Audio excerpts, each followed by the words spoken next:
Olha o que ele faz. Procura. Acha que eu quero ver. Alguém por acaso cansa de ver isso? Vai de novo, Robinho. Quantas vezes você quiser. E aí? Aprendeu? O gol foi do Elano. Mas quem mais comemorou, claro, foi o Robinho. Olha só.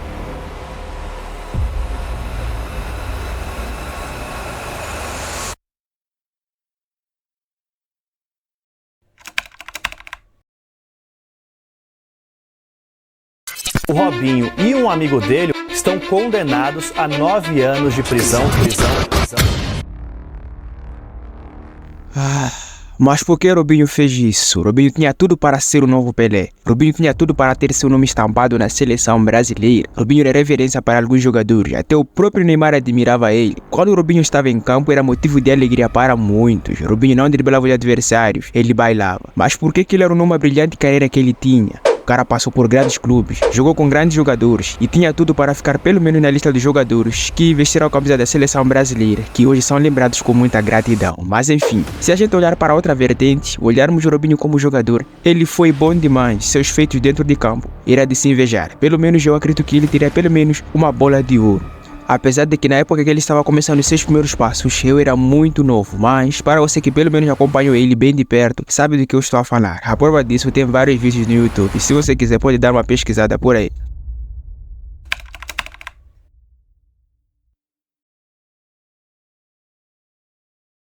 Robinho nasceu numa zona errada de São Paulo. A vida era difícil, a mãe dele era governanta e seu pai era segurança. E eles sempre conseguiram manter a estabilidade sustentável da casa, apesar de que desde cedo Robinho tinha que trabalhar para ajudar a sua família. Por muito tempo ele passava os dias em um estacionamento, ajudando as pessoas a estacionar seus carros em troca de algum dinheiro. Aos 6 anos ele começou a jogar futsal, a modalidade que é muito popular no Brasil. Ele jogava com apenas 5 jogadores em cada equipe. Bom, para quem já sabe, o futsal funciona desse jeito, são 5 jogadores para cada time. E Robinho se destacou completamente, sendo escalado para um time melhor, onde marcou 73 golos em uma temporada, o que foi um dos motivos que fez-o ser pretendido pelos Santos aos 12 anos de idade. E eles ficaram tão impressionados com as suas habilidades no futsal que decidiram tentar ele em um jogo de futebol normal. E bem, acredito que todos nós conhecemos que é um futebol normal, né? É um futebol em que cada equipe é composta por 11 atletas. E bem, assim que seus pés tocaram em um campo de futebol 11, cara, você já pode imaginar o que aconteceu. Algo incrível que até o próprio Robinho decidiu que nunca mais voltaria a jogar o futsal. E naquela época o Pelé supervisionava o Santos e estava de olho no Robinho, porque simplesmente percebeu que ali tinha algo muito especial que precisava ser investido. Pelé gostou demais do Robinho, até se lembrou da primeira vez que assistiu o Robinho jogando aos 12 anos. A primeira vez que ele tocou na bola,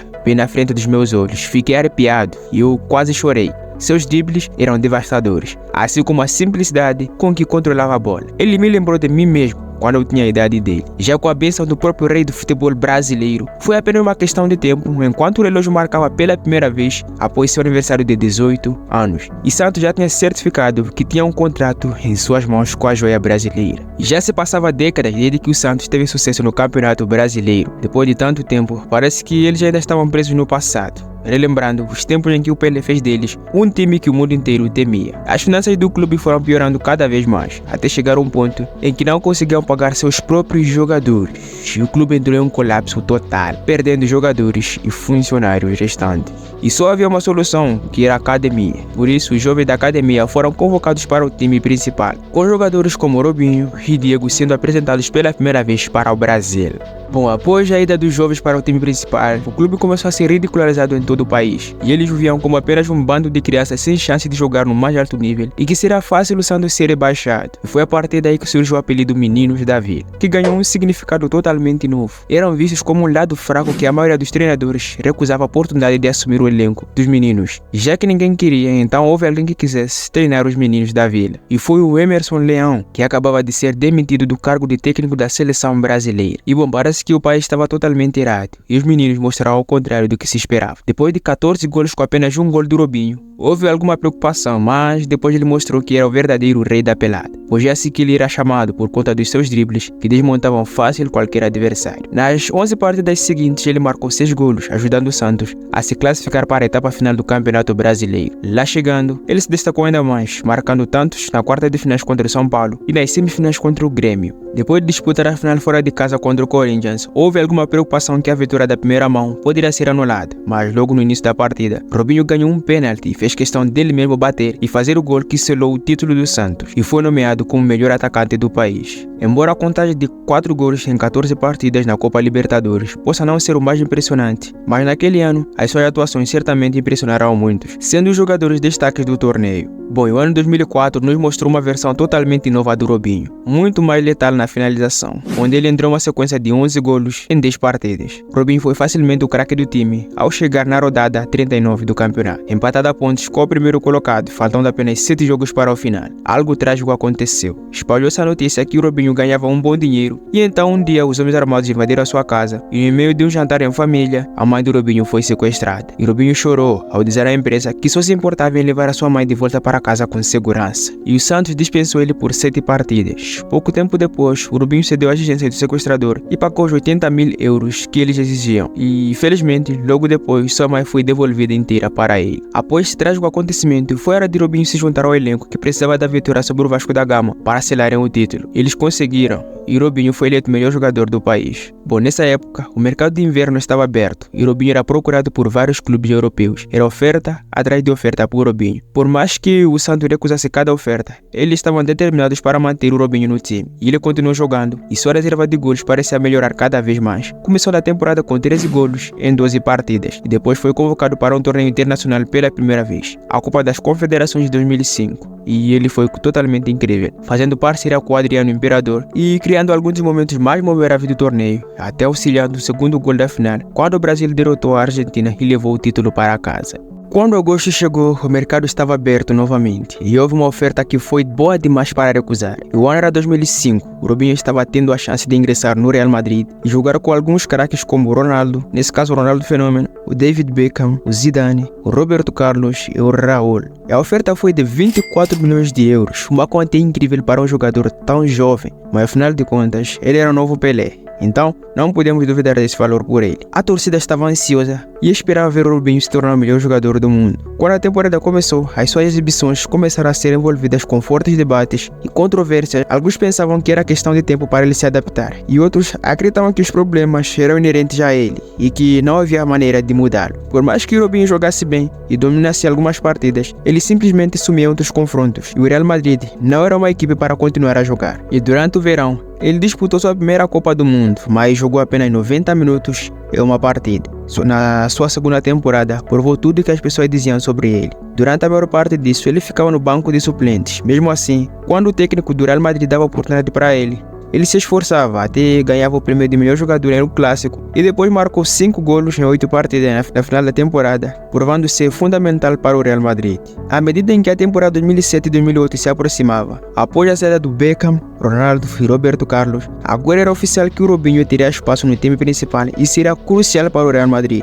E essa era a única chance de mostrar o que ele era capaz de fazer. Mas antes da temporada realmente começar, ele ainda tinha que disputar a Copa América e finalmente contra o Chile ele marcou um hat-trick e depois fez mais um gol na próxima partida. Em suma, ele marcou todos os jogos do Brasil em fase de grupos. Depois de abrir um precedente como esse, era hora de começar a temporada a provar que o Robinho era uma lenda a se formar. E o Robinho começou com 9 partidas sem marcar nenhum gol. E de repente tudo se encaixou. Ele fez 12 golos em 11 partidas, marcando contra todos os adversários da Liga dos Campeões e perdendo 2 atuações incríveis contra a Olympiacos de Marselha e a Lazio, totalizando 3 golos e 3 assistências nas 2 primeiras partidas. Com esses feitos, chegou a época final do ano e o final do ano tem a premiação de Bola de Ouro. E Robinho estava na lista de nomeação para Ballon d'Or e infelizmente ele ficou na 3ª posição, atrás da lenda Van Nistelrooy. Bom, com o Robinho nomeado para a Bola de Ouro, os fãs ficaram impressionados e com esperança que ali eles iriam ver algo bom vindo dele. Mas infelizmente, logo eles desanimaram e Robinho fez apenas um gol em 10 partidas. E suas atuações ao longo da temporada foram uma completa montanha-russa, subindo e descendo novamente. Robinho parecia incapaz de encontrar consistência e, apesar da sua ótima forma de meio da temporada, ajudou o Real Madrid a manter o título do Campeonato Espanhol. E havia outros jogadores da equipe que eram muito mais adequados para a sua função. Jogadores como como Robben, o Schneider, o Van Nistelrooy e o próprio Raul. O Real garantiu que houvesse uma superfície de talento para circular na era pós-galáctica, e assim como o Real Madrid tentou usá-lo como uma forma comercial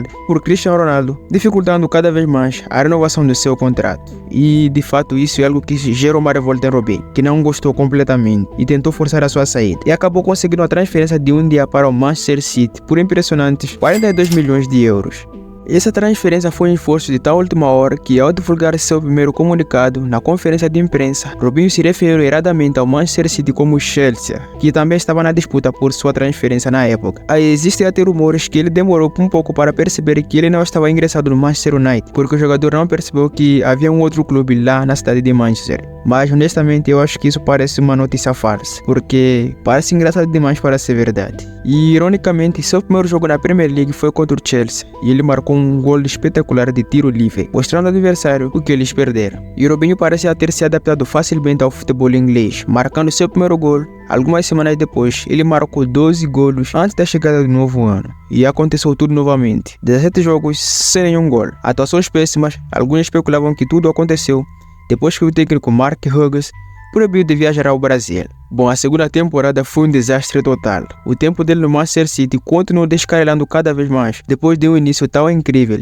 Primeiro veio uma lesão de 3 meses, e quando ele voltou, o time já havia mudado completamente, e chegaram novos reforços como Carletos Tevez e Adebayor. E Robinho não foi mais uma celebridade no elenco. Para completar ainda mais tudo isso, o Mancini havia assumido o elenco e sua abordagem foi mais rígida, e ele exigia um ritmo de trabalho para Robinho que simplesmente não conseguia suprir. E tudo isso culminou com a forma mais vergonhosa, com o Robinho sendo substituído. Logo após ser substituído, o Mancini já tinha visto tudo acerca do Robinho para saber que era hora de partir. E bom, naquele ano as coisas na Premier League não andavam mais. Foi a hora de Robinho rumar para outros clubes, mas ele preferiu voltar para suas origens, nesse caso, o Santos. E naquela época, o clube brasileiro estava recheado de talentos. Jogadores como Neymar, Ganso, Alexandro e o próprio Danilo atuavam por lá. Nos próximos dias, foram impressionantes para Robinho. Foram 12 gols em 23 partidas, conquistando a Copa do Brasil. Este foi apenas o terceiro troféu nacional conquistado pelo Santos desde a era Pelé, e Robinho esteve envolvido em cada um deles. E acho de certa forma, ele realmente foi o próximo Pelé. E essas atuações garantiram que o Robinho se juntasse ao Brasil para a Copa do Mundo em 2010. E infelizmente o Brasil foi eliminado nas quartas de final.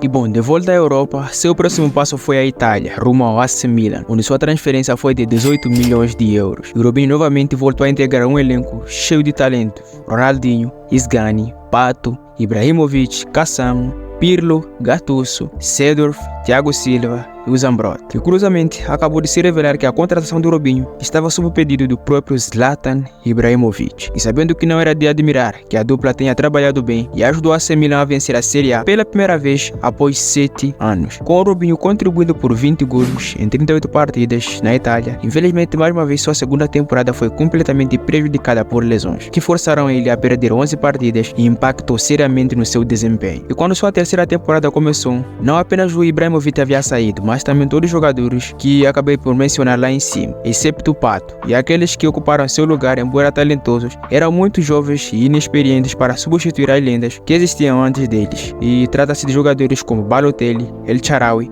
Niang e o Bojan Krinic, a maioria ainda na sua fase adolescente, com o técnico Allegri querendo que o Robinho assumisse o comando e levasse o time à glória. Lesões e uma clara falta de motivação, provavelmente decorrente de sentimento de isolamento, talvez sentindo ser deixado para trás, levou Robinho a uma temporada desastrosa com apenas 2 golos marcados. E bom, como já havia acontecido anteriormente, o Santos parecia um porto seguro de Robinho e era como uma forma de consolação, onde o Robinho saía, jogava em um outro time, não se dava bem e voltava para se consolar no Santos. E mais uma vez, ele voltou para sua equipe anterior. Infelizmente, desta vez, não houve nenhum reavivamento a ser testemunhado. Com 30 anos mais velho, Robinho parecia incapaz de produzir a magia vista nas suas 2 primeiras passagens pelo clube. E depois de apenas 1 ano e meio, 17 golos, ele se mudou para a China, ingressando no Guangzhou Evergrande, que era comandado pelo seu ex-técnico Scolari. Essa mudança durou apenas 6 meses, e em algum momento, ele será convocado para a Copa América. Sua primeira convocação para um torneio internacional desde 2011 e sua última, apesar de tendo um gol e uma assistência nos 163 minutos que ele jogou. E ainda mais velho, sua próxima passagem foi pelo Atlético Mineiro no Brasil, marcando 25 gols em 55 partidas em seu primeiro ano, o que pode não parecer muita coisa, mas isso faria dele o artilheiro do país naquele ano, e por pouco não perderia a conquista do Campeonato Brasileiro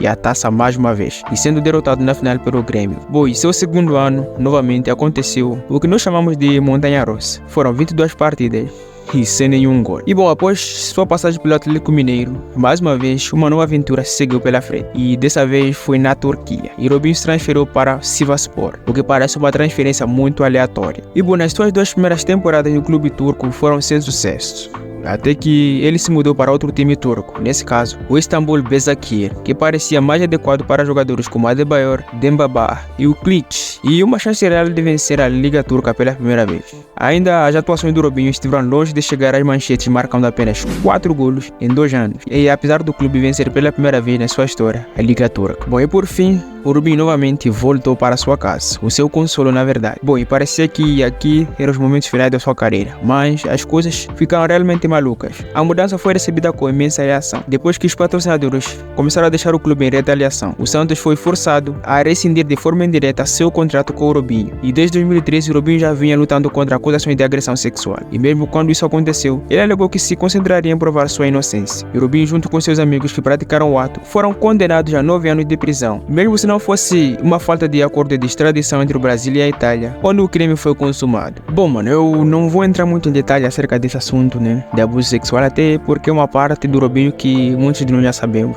Que Robinho e seus amigos atacaram uma mulher albanesa, né, numa boate lá em Itália. Bom, desde então aí foram apresentados todos os tipos de atos sexuais, até porque a mulher estava totalmente inconsciente, estava muito bêbada. E Robinho, junto com seus amigos, assumiram que era aí que Robinho e seus amigos cometeram esse crime. E isso é realmente perturbador, ver que um homem que era idolatrado se transformou totalmente em um monstro, que esse tipo de pessoa não dá para conviver numa sociedade. Então, família, esse foi o vídeo de hoje, espero que tenham gostado. Peço que deixe seu like, inscreva-se no canal e ative o sininho de notificações. É isso aí, tchau!